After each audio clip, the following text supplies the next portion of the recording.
Well, this is again another demonstration of Oszlar. If you were the normal trick-or-treater at our house, you'd be given a coin at the beginning of your walk. Typically the coin could be anything. It could be a nickel, a dime, a penny. We used pennies obviously because that kept people from running off with all of the coins. And the coins were used to trigger Oszlar. Oszlar was also used to pace the amount of groups that go through in a haunt. As you can see by inserting the coin, Oszlar's lights dim, and this crystal ball would normally be fogging up. After the crystal ball fogs up, it would clear and evacuate. Welcome to the 2006. And a projection would show up in the back of the crystal ball. This gives you quite a nice illusion of the crystal ball actually having life and something happening. Our initial one is the disclaimer and rules, so that each group is fully informed of what's expected of them. It is advised that you turn around. Thank you. Did you say babies?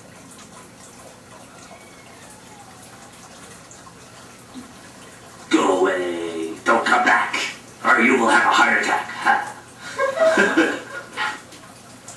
And there are all sorts of clips. I believe there's about a dozen different clips for different fortunes that the crystal ball will say to the various viewers. The Take Fortune lights come on. Fortune would drop out of the slot on the bottom. Oszlar would reset himself. Now that's the pacing between groups.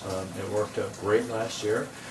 People were absolutely amazed by it. The fact that it's made out of a little bit of plywood, a bunch of Lawan, strapping. There's an old computer inside that does the control of the entire mechanism. And we'll have a look at that shortly.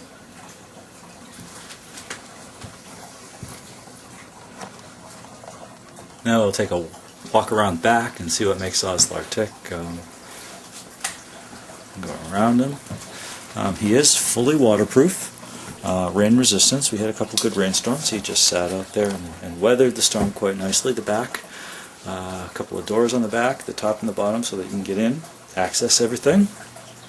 Of course, the top is primarily just to adjust the costumes, just Oszlar. And you can see this is just the basically looking over his shoulder down at the outside world. His head. And the actual magic is in the lower portion, like that torso made out of an old plastic advertisement. On the bottom here, and excuse me if it's a little tight, I have a lot of room to work right now, is the actual magic that makes everything work in Oszlar. An old computer, that's an old, I believe it's a 486 Pentium class that controls the whole thing. Up here we have the television. It's just an old black and white TV monitor that actually does the projection. There's a projection lens mounted directly above this that comes out under Oszlar's torso. I'll turn the light on, get a little better. There we go. So there's Oszlar's. Now up behind here in Oszlar's torso, wiring, of course, all that. But the black piece up front here, you can see it. That's a projection unit. It projects out front into the crystal ball using the robes to do all the things. So we have a power supply back there, switching power supply, a whole bunch of relays to control the sequence. Those are all controlled by the computer. I kind of like the old-fashioned relay noises because it gives it the clicking and whirring per se for old-fashioned fortune teller. The card mechanism would normally feed into the front over there. It's currently pulled out. I'm reworking it a bit. Going to change that around a whole bunch. And the fog machine and the tubing that goes up under the crystal ball. Now on the other side of this television, you can see there's the mount. There's a couple of fans mounted in a little box, and that plywood above it is actually cut out so that that can evacuate from underneath the crystal ball. So we can fill it with fog, and in turn the fans will come on, evacuate the crystal ball, and then the video will run with the projection. So that's about it. The speakers I'm going to be working on doing a little more with that this year. It's got an open bottom, decent ventilation. There's nothing excessively hot and heavy. Our coin mechanism, let's see if I can zoom in a little bit on that. That's actually just a couple of pieces of strapping milled out. There's a switch on the top that has a little wire, so when it rotates, the coin goes by, it rotates, it moves the switch, that triggers the whole thing. That's fed into the parallel port that triggers it, and I wrote a custom Perl script that actually controls the whole thing so that I have it. The box runs on Linux, just in case anyone is curious. That's because that I could strip it down to exactly what I needed, and I'm sorry if it's a little tight. Like I said, I don't have a heck of a lot of room to work with. This is actually large enough for me to sit inside and work on different things. And as you may have noticed, the video is just a standard old TV, a little video VGA to TV converter, so that I can just feed the video signal straight in. And I added a USB Ethernet port so that I can actually just jack it into the home network, upload new videos, change things around, edit the program, whatever, without actually having to bring it in the house and do everything, so I can sit up on my main workstation and tweak the firmware for it. And that's the insides of Oszlar. Pretty much standard construction for the whole top part, as you can see.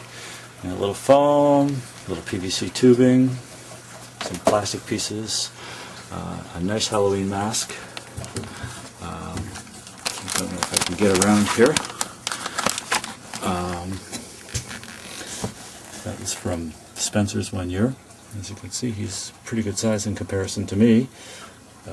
So he certainly keeps them all enchanted, and it sets the whole perspective. I put a couple of LEDs in his eyeballs just so that he has a little more animation. Like I said, this year I think we're going to actually animate his body a little bit so that his hands move.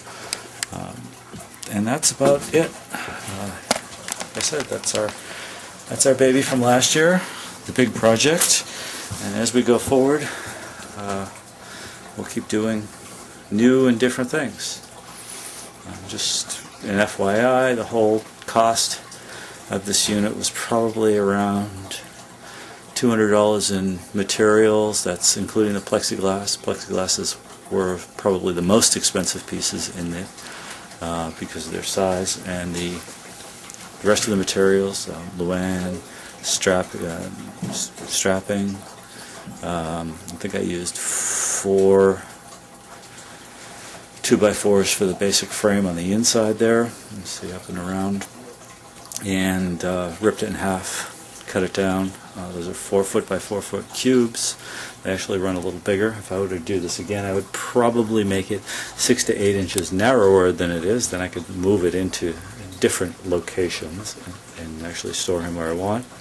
The top of the unit is separated from the bottom of the unit, right here at the ledge. This will actually lift up right off the top, so that the top half and the bottom half can be moved separately and stored or gotten inside or whatever we got to do. So that's Oszlar, and he's a pretty amazing prop. Certainly was an attention grabber for the evil carnival theme that we had last year, which we're going to continue again this year.